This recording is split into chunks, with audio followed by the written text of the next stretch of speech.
Coming up on today's show, we're going to recap the latest injury news on, of course, Deshaun Watson and a few other key players like ZaDarius Smith and Greg Newsome.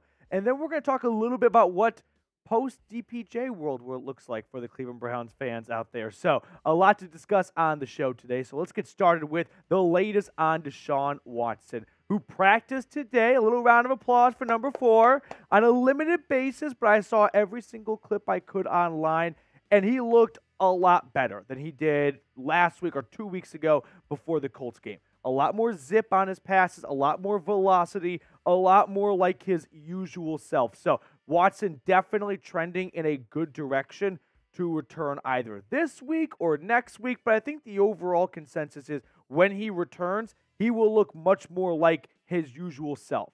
Now, until Watson does return, P.J. Walker will remain the backup. Stefanski did say that today. However, I just want to get my own little take in here and say, don't make the same mistake twice, right? Clearly, the Browns made a mistake having Deshaun Watson play against the Colts. It was evident through the first 5 passes he threw that he was not at 100%, not at 99%, not close to 100%. And ultimately, Kevin Stefanski sort of got an opportunity to bench him without officially benching him when he went to the blue tent and just decided, let's just err on the side of caution, right? You can always say that for an injury, and no one's going to look too deep, but I think deep down Stefanski realized, yeah, Watson is not at a level where he can play. So now the question becomes, when does he return, right? Let's just say, and we don't know because it's not my right shoulder, it's not your right shoulder. We have no idea when he's truly going to be 100%. Only he knows that. But let's just say he could play against the Cardinals, okay? Like, his shoulder would allow him to make enough throws to stay at a high competitive NFL level. Well, does it make sense for him to come back against an Arizona Cardinals team that, go look at their depth chart. I bet you can't name more than 3 players on the defense. I got producer Patrick Seatman back with me today. Patrick, you want to unmute yourself right now? How many guys do you think you can name on that defense after Budda Baker? Oh, God. Yeah, I thought so. I was going to go Isaiah Simmons, but he he's got gone. traded. Yeah. It's bad. Pity, this is bad on me. I know. This is bad. So we don't have to embarrass Heaps anymore because I'm in the same camp, don't worry. So the point is, the Cardinals defense doesn't look like it's a shark-infested water defense. So maybe you could err on the side of, I'll give him an extra week, and he should be extra ready to roll against the Baltimore Ravens. And I can see that logic. Now, not everyone is on that side. We've got Tony Grossi from ESPN Cleveland saying that the Arizona Cardinals game should be a tune-up game for Deshaun Watson going forward. Despite Seeps and I just laughing about not knowing a single Cardinals player after Budda Baker, who, by the way, is on injured reserve, I believe, they're still an NFL team. Like, these are still professional football players. I think it's a bit lazy and a bit, jinx-worthy to go, oh, you're playing the Cardinals? Like, it's a tune-up game. You know what's going to happen when you view it as a tune-up game? The Cardinals are going to view you like the Cowboys viewed them. And they beat the Dallas Cowboys. That's their one win on the season. So let's not act like the Arizona Cardinals are some FCS program. If the Browns go into this thinking, hey, we'll take it light, Watson can kind of treat this like a JV practice, well, go ask the Cowboys how that worked for them. I don't want that to happen to the Browns. Now, it's definitely important to note that despite with Watson it not feeling like the offense was really all the way there, without Watson, it has been much worse, right? They are averaging less than a touchdown less, without Deshaun Watson at quarterback. That's the difference of winning or losing in Seattle, right? That's a 4-point game that with an extra 7 points in Deshaun Watson, you have yourself a 5-2 start to the season. So I don't want to just gloss over the fact that they could give him some extra rest, but I also don't want to act like the Cardinals is an absolute gimme game because you're going to jinx the shit out of it if you do that. So let me know, should Deshaun Watson sit this week no matter what? Because on one hand, you could also argue, hey, you're being paid $230 million over 5 years. If you're healthy, you should be playing. I mean, imagine going to your employer and being like, I'm not sick today, but let me just take this week off, please. Like, that's probably not going to go very well with your boss, right? Definitely will not go well with my boss. So do you think no matter what, Watson should play, or should they err on the side of caution and understand, hey, we got him for 5 years. Let's not jeopardize the rest of the season on the Cardinals game that even without Watson, Clayton Tune is starting for Arizona. The Browns should have a very good chance of winning. Personally, I think you should give Deshaun Watson another week to get healthy. I want him healthy, and I want him ready for that Ravens game in Week 10. What I don't want to see happen is Watson return too soon, and we have an absolute carbon copy of what happened in the Colts game, and then he's out for the Seahawks game, which the Browns offense really could have used an extra boost or so at the end right there to get the first down. And with Watson, could be a very different schedule, a very different story. Now you look at the Browns' upcoming schedule. If they can get by without Watson in Week 9 and have him play in Week 10 against the Ravens, that gives Deshaun Watson 6 full weeks of recovery from the Titans game. The initial recovery window was estimated 4 to 6 weeks. So he should be theoretically 100% or at least very close to it. Because after the Ravens game, you got the Steelers at home. That could be flexed into Sunday Night Football, by the way. So that would be a very big game. And then a big road trip out west to Denver, which looked like a gimme game. The Broncos just beat the Chiefs. They have won 2 in a row. They did not sell at the deadline. Sean Payton's a good coach. That's not going to be a walkthrough. The Rams are still the Rams. And then you got some tough games like the Jags and the Bengals at the end, but not a whole lot of teeth in the middle there, although the Jets are playing well. Now, before we get to the rest of today's show and all the latest injury news on ZaDarius Smith and more, today's Cleveland Browns report is sponsored by Game Time. You shouldn't have to worry when you're buying tickets to your next big event. Game Time is the fast and easy way to buy tickets for all the sports, music, comedy, and theater events near you. So if you're trying to catch an upcoming Browns game, or you want to see a concert or a Cavs game or something else in your area, Game Time is the place to visit first. Now, what I love about Game Time specifically is the ability to get last-minute tickets for the lowest price. There is nothing better than a bit of a spur-of-the-moment boys trip of like Saturday night, maybe we've had one too many, Browns are at home tomorrow, who wants to go to the Muni lot? Well, we don't want to, pay a ransom, but with Game Time, you don't have to worry about that, because what Game Time does is they take all the stress out of looking for the best, lowest price tickets, and they get you the best deals. They're obsessed with finding ways to try to help you save money on tickets.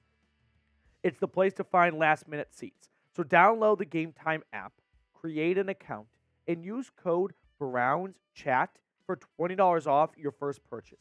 Terms apply, but again, create an account and redeem the code BROWNSCHAT for $20 off. Download Game Time today. Last-minute tickets, lowest price guaranteed.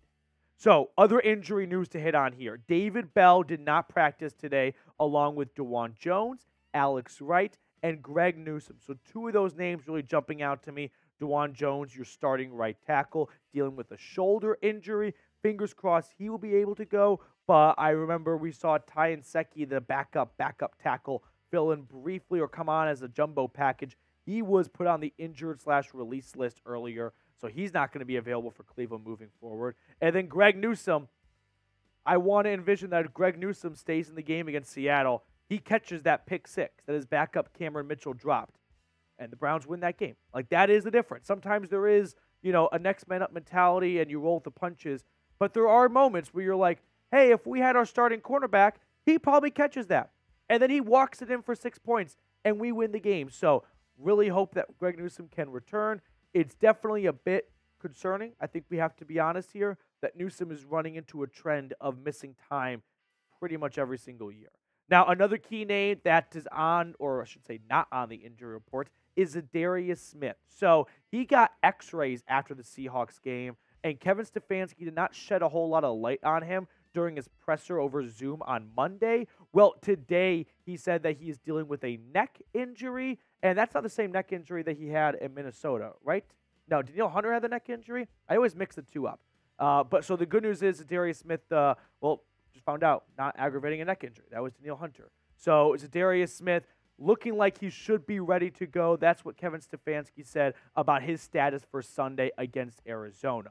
Now, I do want to just kind of talk about Smith a little bit more detailed here, because unfortunately, he hasn't had the big season we thought he would. I definitely was expecting bigger numbers and more production. But I do think it's important to note that he's getting shots up. Like, he's getting shots on net. He's hitting deep fly balls. He's got 13 pressures, according to Pro Football Reference.